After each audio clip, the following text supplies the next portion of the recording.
Thanks everyone, thanks for coming out tonight. So yeah, these guys are really crazy. They did a wonderful job with this space. So maybe we should give it up for Mick and Matt. Thank you.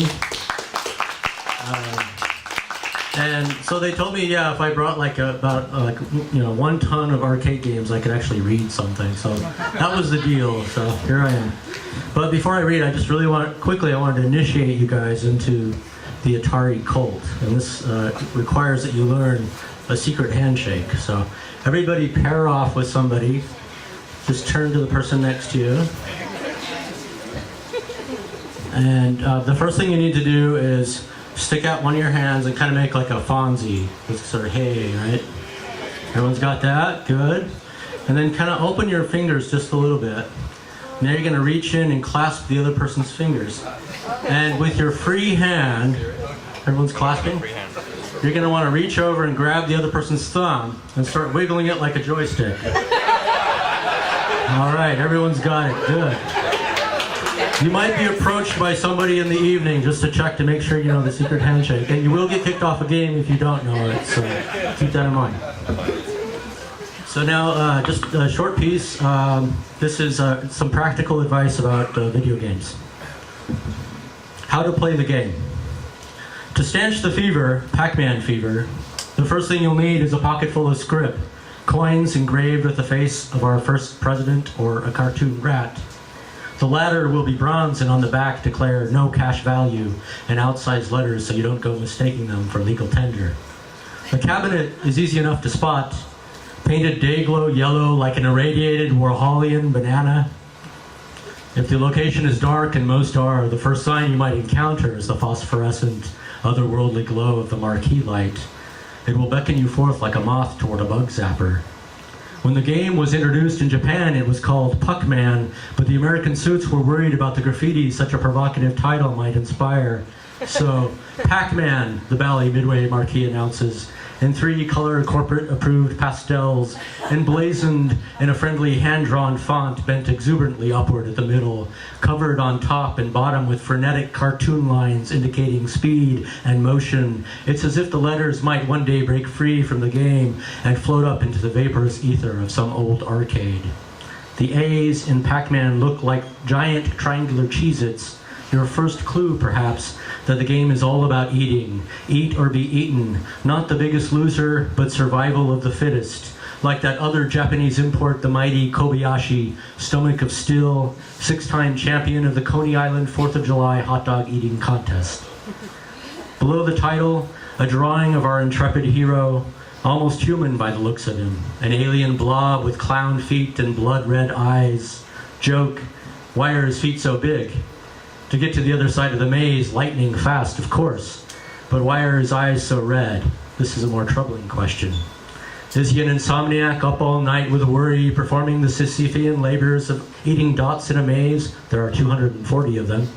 Perhaps he's merely stoned out of his gourd. Perhaps he has a bad case of the munchies. Motivation, we writers of fiction will call it. That would certainly explain his unhealthy obsession with food, and if that's the case, maybe these ghosts, there are 4 of them, are merely figments of his addled imagination, each dot a peculiar psychotropic spice ushering forth, as he sleeps, projections from the darkest regions of his subconscious. That would explain their animosity, or at least his paranoia, the way they pursue him around the maze, whilst, unbeknownst to him, he is, the whole time, being manipulated by something outside of the machine. Someone paying 2 bits for the privilege, a player, if you will, whose interests are in eerie alignment with his own. Now, it's no secret if you get into the game deep enough, and you will also reach an altered state of consciousness, the fever of which we previously spoke. Your vision will tunnel, and the pulsating sounds emanating from the single speaker will usher you into a trance-like state. Player and game converge. You are no longer playing the game is playing you.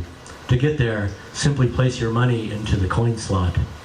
It's helpful to name one's fears. A trained psychologist might say that's the first step toward conquering them.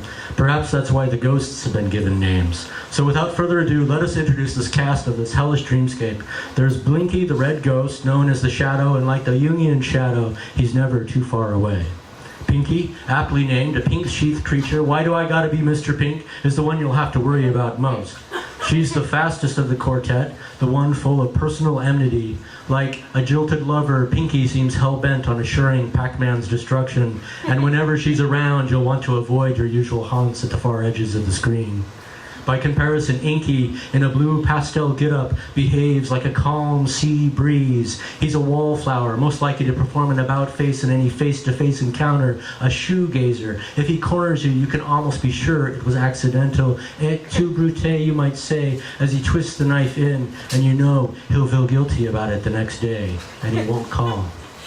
The fourth of our horsemen of the dreaded Pac-apocalypse is Clyde. Nothing really to worry about with this little fella. Just stay out of his way. As his name implies, he's a bit like those uncles families keep locked up in the basement. A little slow. Each dot, a single pixel of pixie dust, is worth 10 points. In every corner there's an energizer pill. They are 10 times the size of the dots, and they pulsate helpfully like the safety beacon of some digital lighthouse. They're worth 50 points apiece. As alluring as they are, it would be a mistake to eat them all at once.